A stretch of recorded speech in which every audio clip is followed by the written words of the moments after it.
Welcome to the Chess.com podcast, and we're now looking at this function on the Chess.com website, which is the Tactics Trainer.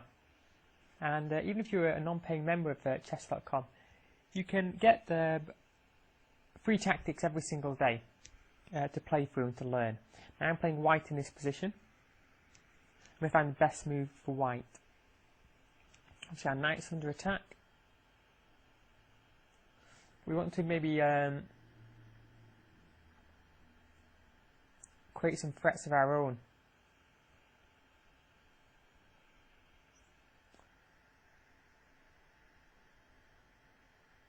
So if there's one thing that I'm looking at this position and certainly wondering about is how to attack or exploit the two misplaced pieces on the outside of the board here on the H file.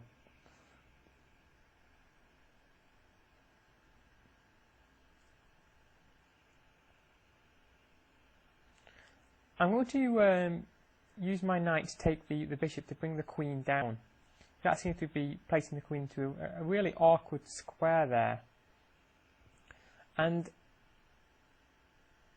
now we need to exploit this weakness. I don't want to take off the fianchetto bishop. I don't think that's a good idea. But here, the knight is trapped, isn't it? If we play f3, the knight's got no square to go to.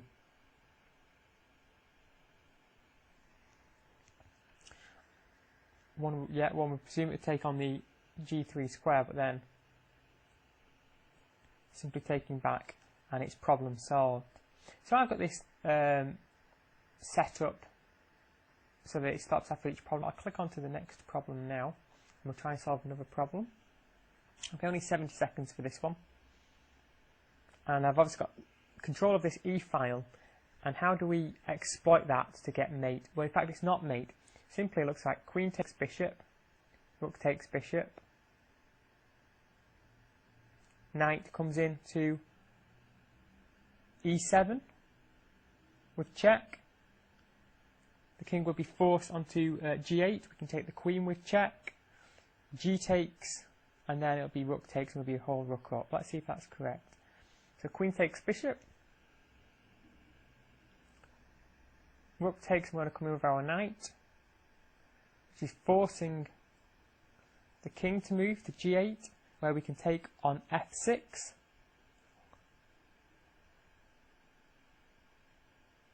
And apparently it's classed that as a wrong move. Instead, it's checkmate. So I delayed the mate by one move, so I got that problem wrong. So let's look at another puzzle. And that's what's great about these tactic trainers, is they're not looking for a good move, they're looking for the best move. So how can white get the fullest out of this position?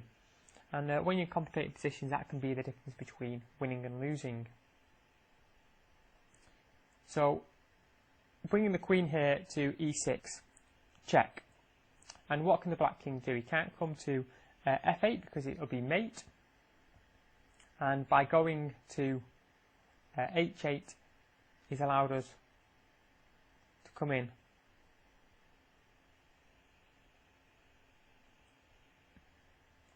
We'll check again.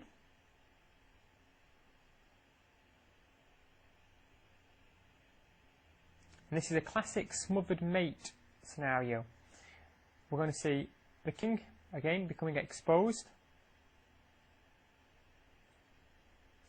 Now we check him with H6. The king forced again into the corner. And this time, we take with the queen.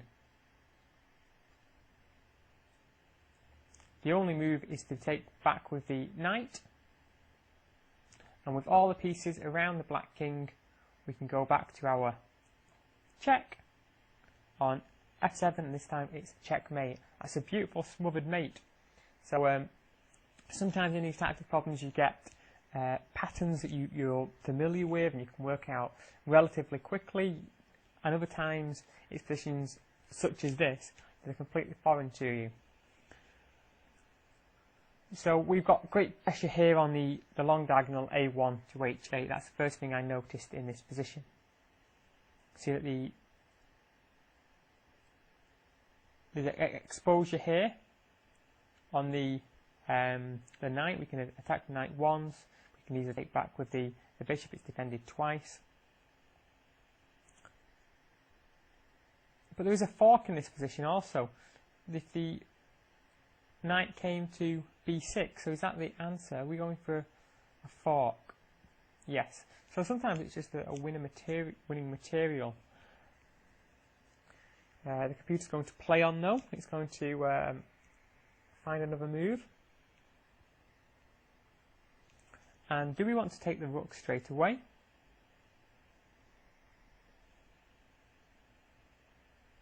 Or is there another even better move? I can't see much at the moment in this position, so I'm going to say take the rook. Yep, and that's problem solved. It's always best to check to make sure the opponent has set a trap up with his defence, especially if you think that it's relatively easy. Quite often in these tactic puzzles we can get caught out. So let's do one more. We're doing quite well. I think we've got one wrong so far. Okay, so the bishop's perfectly safe because of the pin on the long diagonal. So do we want to use our rook to take and put even more pressure on that bishop? That looks right. And what's black going to do in this position? He's taken back. We're simply capturing his, and we'll get a fork going on. He takes with the pawn. We would take with our queen. We'll get a fork. The last one, that was relatively quick. Okay, so great pressure on the d file. What do we want to do? Do we want to try and expose this by putting pressure on this rook on c7?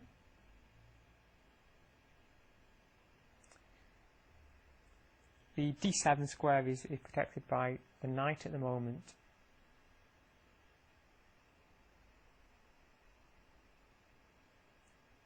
Is there a way we can dislodge the knight?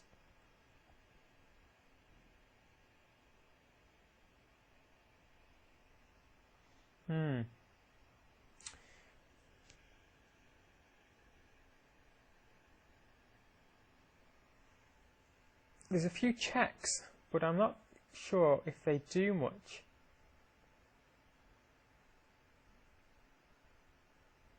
We've got to do something quick. A quick move to me seems to scream out to lay a check onto g5. It's good with the timer ticking down. It makes you think quick rather than a puzzle book where you can spend all day thinking. I guess you're going to defend now with f6, yes, but we can check again. This time on g7. And black's running out of resources in this position.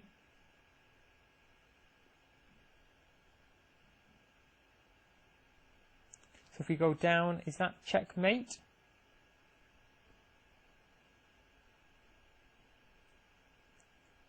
Yes, it is. It's checkmate there on d8.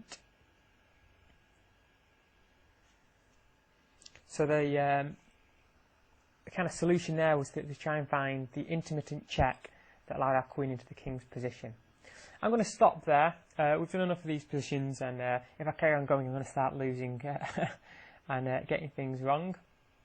I hope you've enjoyed looking at some of these tactic puzzles, and if it's something you don't use on the Chess.com website, I hope it's something you will in the future. So until next time, goodbye.